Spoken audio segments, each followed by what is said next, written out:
SmileyTrips.com இந்தியாவின் number 1 tour operator. இப்போ இவங்க இந்தியா மற்றும் வேர்ல்டு வைட் ஃப்ரான்ச்சைஸி ஆஃபர் பண்ணுறாங்க. மெட்ரோ ஃப்ரான்ச்சைஸியை 50 லட்சத்துக்கும், நான் மெட்ரோ ஃப்ரான்ச்சைஸியை 25 லட்சத்துக்கும் ஆஃபர் பண்ணுறாங்க.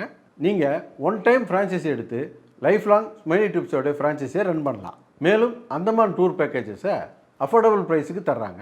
இந்தியா மற்றும் வேர்ல்டு வைடு இருக்கிற ட்ராவல் ஏஜென்சிக்கு லாகின், ஒயிட் லேபிள், ஏபிஐ கொடுக்குறாங்க. இன்றைக்கி நம்ம திரைவிமர்சன நிகழ்ச்சியில் இயக்குனர் ஏஆர் முருகதாஸ் இயக்கத்தில் வெளியே வந்திருக்கிற சிக்கந்தர் படத்தை பற்றி பார்க்க போகிறோம். சிக்கந்தர் இந்த படத்துடைய கதையை பற்றி பார்த்தோம்னா, படத்துடைய ஆரம்பத்தில் ஃப்ளைட்டில் ஒரு பெரிய வீட்டு பையன் ஒரு பொம்பளைக்கிட்ட சில்மிஷம் பண்ணிடுறான்.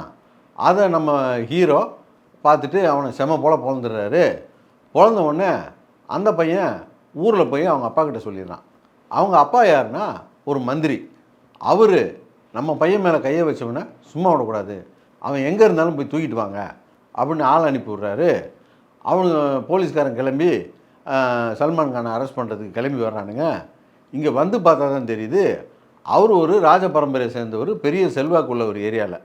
அவருக்கு வந்து வீட்டு வேலையெல்லாம் கூட பார்க்க மாட்டார், பொண்டாட்டி கூட சரியாக கவனிக்க மாட்டார், மக்கள் பணியிலே இருப்பார். இந்த மாதிரி ஏகப்பட்ட வில்லங்கம் பண்ணி அவர் மேலே 40-50 கேஸ் வேறு இருக்குது. ஆனால் அவரை போலீஸ் அரெஸ்ட் பண்ண முடியாது, ஏன்னா அவருக்கு மக்கள் செல்வாக்கு அவ்வளோ இருக்குது. அதனால் இதை போய் சத்யராஜ்கிட்ட சொன்ன உடனே அவர் அவனை விட்டுப்பிடி போன்ற மாதிரி இருந்துடுறாரு. இப்போது ஹீரோயின் திடீர்னு இறந்து போயிடுறாங்க. இறந்து போயிட்டா ஹீரோ பெரிய கவலையில் இருப்பார்.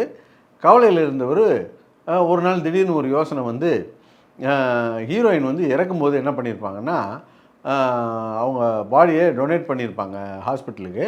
அதனால் அவங்கள வந்து அவங்களுடைய ஆர்கன்ஸ் எல்லாம் மற்றவங்களுக்கு பிரித்து கொடுத்துருப்பாங்க. அந்த 3 மெயின் ஆர்கன்ஸை வந்து 3 பேஷண்ட்டுக்கு கொடுத்துருப்பாங்க.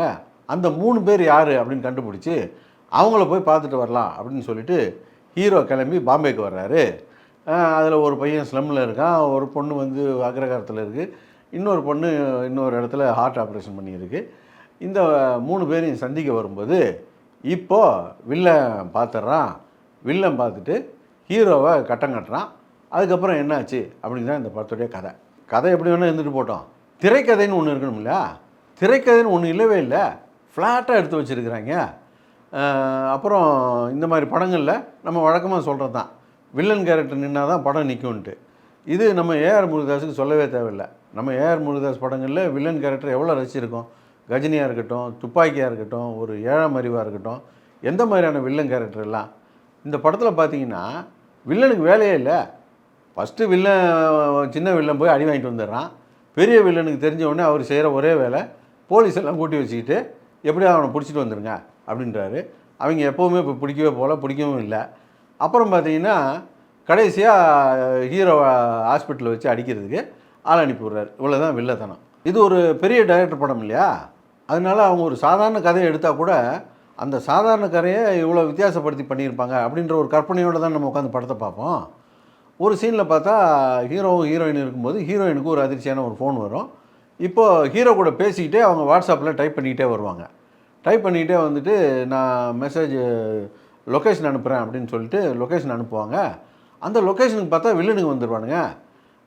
இப்போ நம்ம என்ன நினைப்போம்னா, படத்தில் ஹீரோயின் தான் வில்லி போட்டிருக்குது, ஹீரோவை போட்டு கொடுக்குறதுக்கு காட்டி கொடுக்குறதுக்கு வர்றாங்க போட்டுருக்கு அப்படின்னு நம்ம உட்காந்து யோசிச்சுட்டு இருந்தால், அவங்க லொக்கேஷன் அனுப்புனது ஹீரோவுடைய ஆளுங்களுக்கு, அந்த இடத்துக்கு ஹீரோவுடைய ஆளுங்களும் வந்துடுவாங்க.